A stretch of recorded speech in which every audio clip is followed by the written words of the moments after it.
Hey everyone, welcome back to the Cast of Spirit podcast. My name is John, and today we have back on the show Lindsey Philpott, an expert in knot making with 5 books under his belt.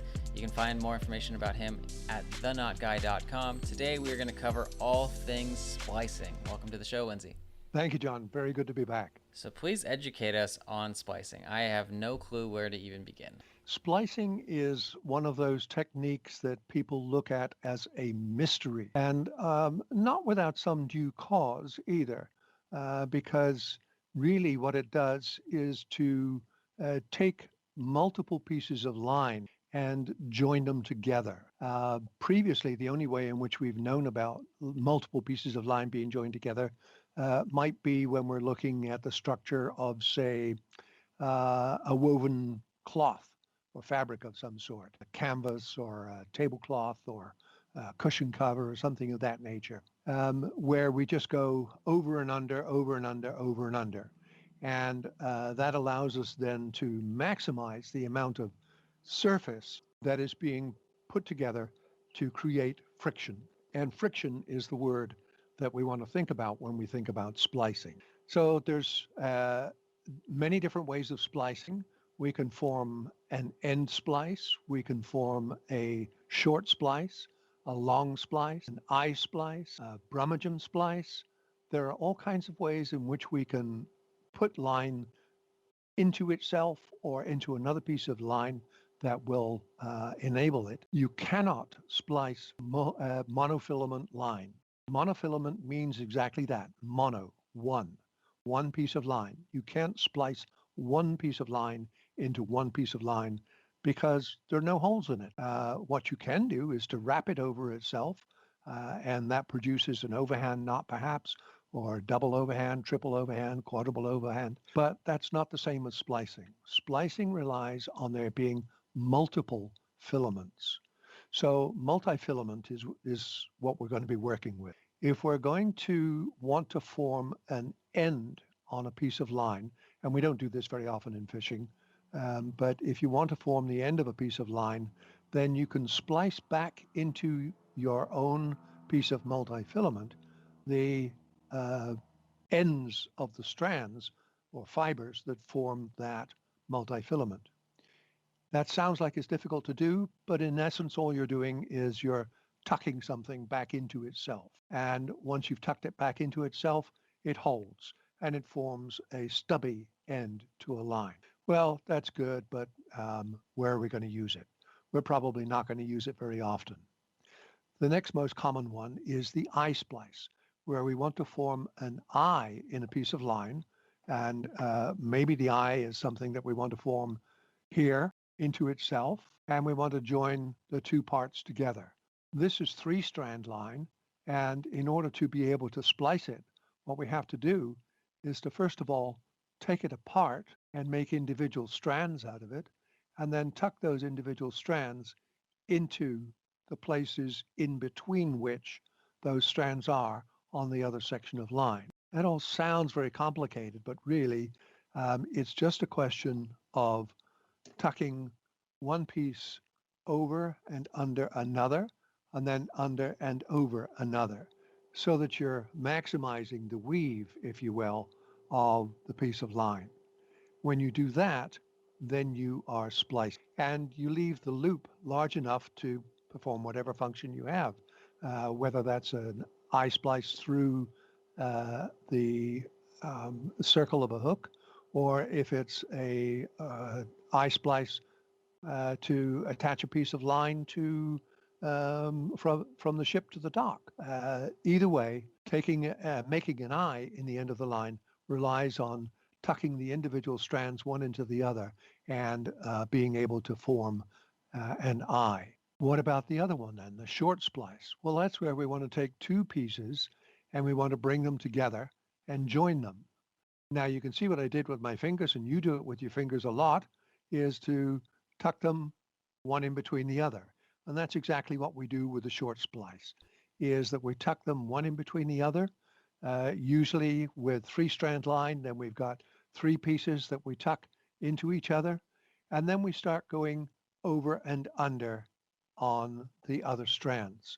So wherever a strand comes out in between 2 strands, we tuck it over the adjacent strand and under the next one.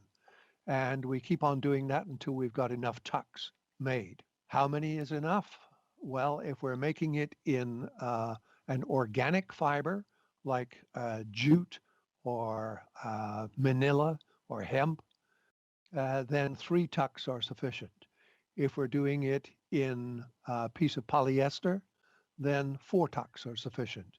If we're using a piece of nylon, 5 tucks are.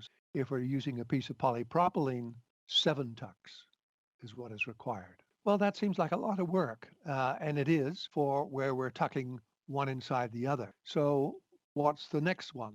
The next one in line is the long splice. The long splice involves taking one strand and the strand that it meets, taking out the strand that it meets and putting the strand that you brought in into the same place where that one was.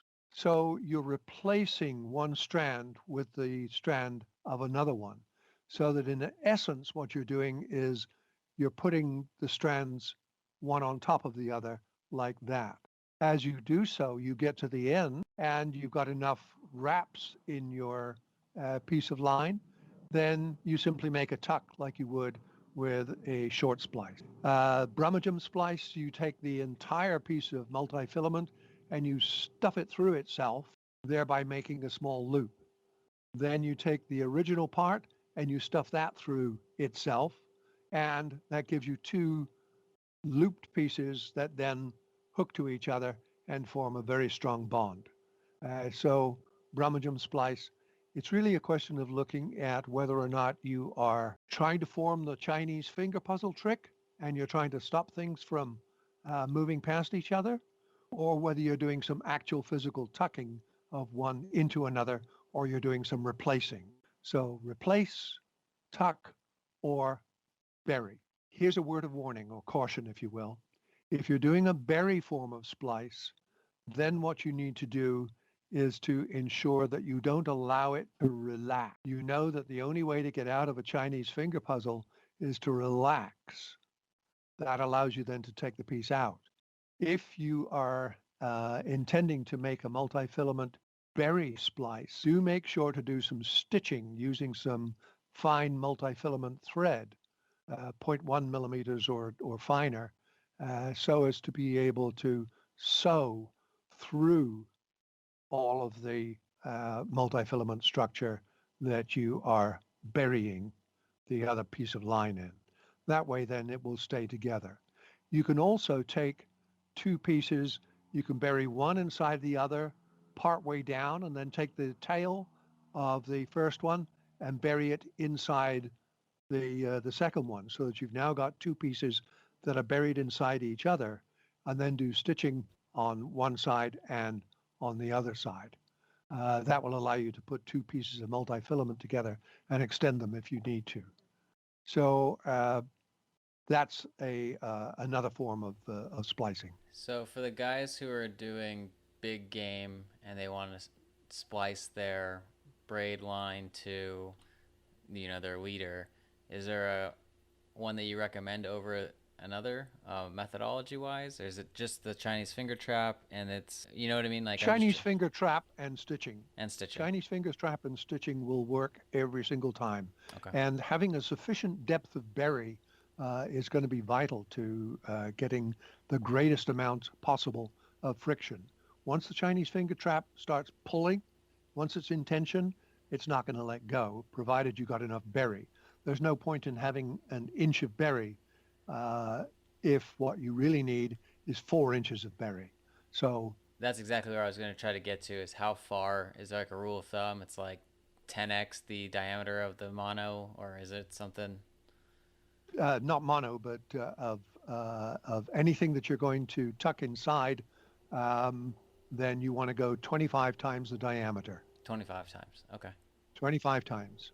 Are there any other rules of thumbs that you can recall that we didn't cover? Yes, if you're doing long splicing, then you want to do the same 25 times turnaround of replacing one with another as you're going, because now you're trying to recreate the amount of friction that there was in the line to begin with.